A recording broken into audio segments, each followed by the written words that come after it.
প্রায়ই হাসি মুখে ছবি আপলোড করতে দেখা যায় গায়িকা দেবলীনা নন্দীকে। 2024-এ তিনি বিবাহ করেছিলেন প্রবাহ নন্দীকে, যিনি কর্মসূত্রে একজন পাইলট। সবকিছুই ঠিকঠাক ছিল, কিন্তু আচমকাই ঘটল ছন্দপতন।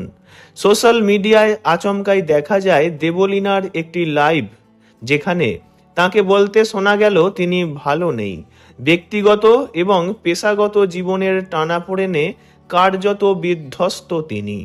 তবে কাজের ক্ষেত্রে তিনি যতটা চিন্তিত, তার থেকেও বেশি চিন্তিত ব্যক্তিগত জীবন নিয়ে। দেবলীনা জানান, বিয়ের পর থেকেই তার মাকে নিয়ে সকলের সমস্যা। তিনি সবসময় সবাইকে একসঙ্গে নিয়ে চলতে ভালোবাসেন এবং সকলের মন জয় করার চেষ্টা করলেও তিনি অবশেষে হেরে যান। দেবলীনা বলেন, সংসার করতে গিয়ে তাকে একটা কথা বারবার শুনতে হয়, মাকে ছেড়ে দিতে হবে। কাজ নিয়েও একাধিক সমস্যা বাড়িতে। লাইভ চলাকালীন দেবলীনা বারবার বলেন, আমি অনেক চেষ্টা করলাম, কিন্তু আর পারলাম না। এই লাইভটা হয়তো যখন সকলে দেখবে, তখন আমি হয়তো থাকবো না, হয়তো আমাকে নিয়ে নিউজ তৈরি হয়ে যাবে।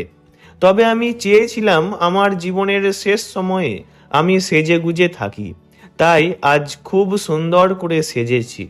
দেবলীনার কথা শুনে সকলেই বুঝতে পারেন যে মানসিকভাবে তিনি চরম বিধ্বস্ত হয়ে পড়েছেন।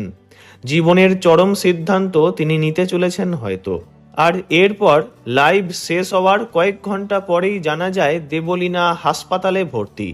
ঘনিষ্ঠ সূত্র থেকে জানা গিয়েছে, ঘুমের ওষুধ খেয়ে আত্মহত্যার চেষ্টা করেছেন তিনি। দেবলীনার বন্ধু সায়ক ইতিমধ্যেই একটি ছবি পোস্ট করেছেন, যেখানে দেখা যাচ্ছে হাসপাতালের বেডে শুয়ে রয়েছেন গায়িকা দেবলীনা।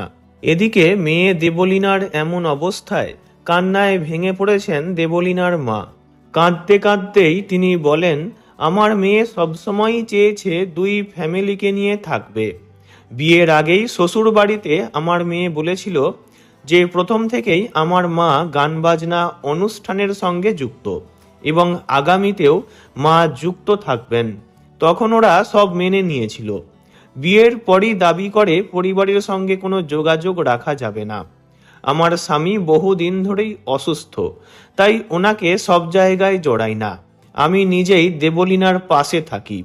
বিয়ের পরই বর ও শ্বশুরবাড়ির দাবি মা সব জায়গায় ওর সঙ্গে যেতে পারবে না। এদিকে দেবলীনা মনে করে যে আমি ওর জন্য লাকি, তাই সব জায়গায় আমাকে নিয়ে যায়। ও চাইতো শ্বশুরবাড়ির লোকেরাও যাক। আমি জানি না কেন ওরা আমায় পছন্দ করে না। ওদের দাবি 28 বছরের মেয়ের সঙ্গে সবসময় মা কেন যাবে? ও একা যাবে, নইলে শ্বশুর বাড়ির কেউ যাবে। এছাড়াও ওদের দাবি আমি নাকি মেয়ের ব্রেন ওয়াশ করি, এমনটাই জানান দেবলীনার মা। শুধু দেবলীনা নয়, তার মাকেও অকথ্য ভাষায় অপমান করত দেবলীনার শ্বশুর বাড়ির লোকেরা। তিনি বলেন, আমি কখনো চাইনি আমার মেয়ের সংসার ভাঙুক। কোনো মা চাইবে? সবসময় আমাকে কেন্দ্র করে উল্টোপাল্টা কথা বলা হয়।